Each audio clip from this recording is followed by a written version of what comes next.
Into height. Height की पहचान कैसे होती है ट्राइंगल में, जो ये जो 90 डिग्री का निशान होता है ना, और ये जो ऐसे जहां भी जा रहा होता है, ये 90 डिग्री पे जो ये चीज पड़ रही होती है परपेंडिकुलर, ये इसके अंदर हाइट होती है। और जिस साइड के ऊपर ये पड़ रही होती है वो इसका बेस होता है। क्योंकि किसी भी चीज की जो हाइट होती है वो बिल्कुल स्ट्रेट होती है, स्ट्रेट का मतलब बिल्कुल 90 डिग्री पे होती है। तो ट्राइंगल के अंदर आपको पहले तो यही पहचानना है कि इसके अंदर बेस कौन है और हाइट कौन है, फिर इस फॉर्मूले को लगा देना है, आपका आंसर आ जाएगा। तो ए पार्ट करते हैं।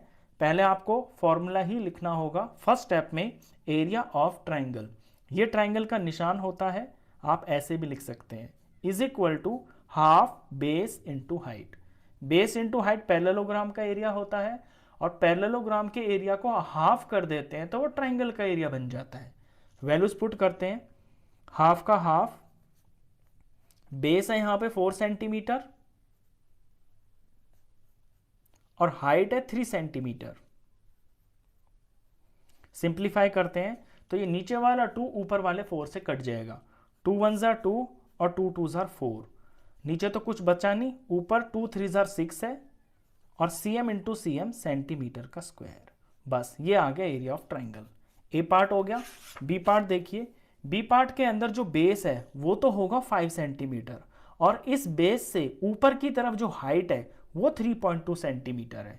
तो area of triangle is equal to half into base into height. Values put करते हैं। हाफ का हाफ लिख लिया मैंने, बेस लेंगे यहां पे 5 सेंटीमीटर और हाइट है यहां पे 3.2 सेंटीमीटर। इस 2 से ये 3.2 कट रहा है क्योंकि पीछे 2 है ना इसके अंदर, तो 2 1 जार 2 हो गया। इसे 2 से डिवाइड करेंगे तो ये 16 आएगा, और क्योंकि पॉइंट के बाद एक नंबर है तो यहां से हमें डेसिमल भी लगाना पड़ेगा हमको।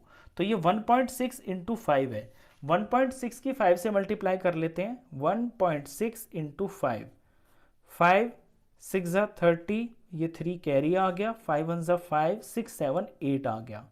पॉइंट के बाद यहाँ एक नंबर है तो पीछे से एक नंबर छोड़ के पॉइंट लग जाएगा। 8.0, पॉइंट के बाद 0 है यानी ये 8 ही है, तो 8 आ गया है इसका आंसर। 8 सेंटीमीटर, 2 बार सेंटीमीटर है ना तो सेंटीमीटर का स्क्वायर। एरिया में हमेशा यूनिट पे स्क्वायर आता है क्योंकि 2 यूनिट्स मल्टीप्लाई होती है। चलिए इसके बाद पार्ट सी करते हैं। सी पार्ट के अंदर यहां पे ये 3 सेंटीमीटर है, और जो 90 डिग्री का एंगल बन रहा है ये ऊपर की तरफ ये 4 सेंटीमीटर है। अब ये एक राइट ट्राइंगल है। राइट ट्राइंगल के अंदर आपकी 2 हाइट होती हैं। अगर आप इसे जमीन पे टिका दो तो ये हाइट मान ली जाएगी, अगर इसे आप जमीन पे टिका दो, इसे बेस मान लो तो ये हाइट मानी जाएगी। तो राइट ट्राइंगल के अंदर ये जो 2 साइड्स होती है, किसी को भी आप बेस मान लो, किसी को भी आप हाइट मान लो, आपका क्वेश्चन सही माना जाता है और आंसर भी सेम ही आता है। तो area of triangle is equal to half into base into height. सबसे पहले फॉर्मूला लिखेंगे, अब वैल्यूज पुट करते हैं। हाफ का हाफ, बेस में 3 को ही मान लेता हूं, 3 सेंटीमीटर, और इंटू हाइट ये मैं 4 सेंटीमीटर ले लेता हूं। तो 2 4 से कटता हुआ मुझे दिखाई दे रहा है। 2 1 जार 2 हो गया, 2 2 जार हो गया 4, ऊपर 3 2 जार 6, और cm इंटू cm सेंटीमीटर का स्क्वायर। तो इसका आंसर हो गया 6 सेंटीमीटर स्क्वायर। चलिए डी पार्ट पे चलते हैं। डी पार्ट के अंदर ट्राइंगल को देखिए। यहां जो इस ट्राइंगल की हाइट है वो ये 2 सेंटीमीटर है। क्यों? क्योंकि ये 90 डिग्री का जो एंगल बन रहा है ये बन रहा है 2 सेंटीमीटर, तो ये तो होगी इसकी हाइट ट्राइंगल की। और जो नीचे वाली जो दूसरी साइड आपको दे रखी है ये फिर बेस हो जाएगा। तो area of triangle is equal to half into base into height. तो हाफ का हाफ लिख लेंगे, बेस की जगह लिख लेंगे 3 सेंटीमीटर, और हाइट की जगह लिख लेंगे 2 सेंटीमीटर।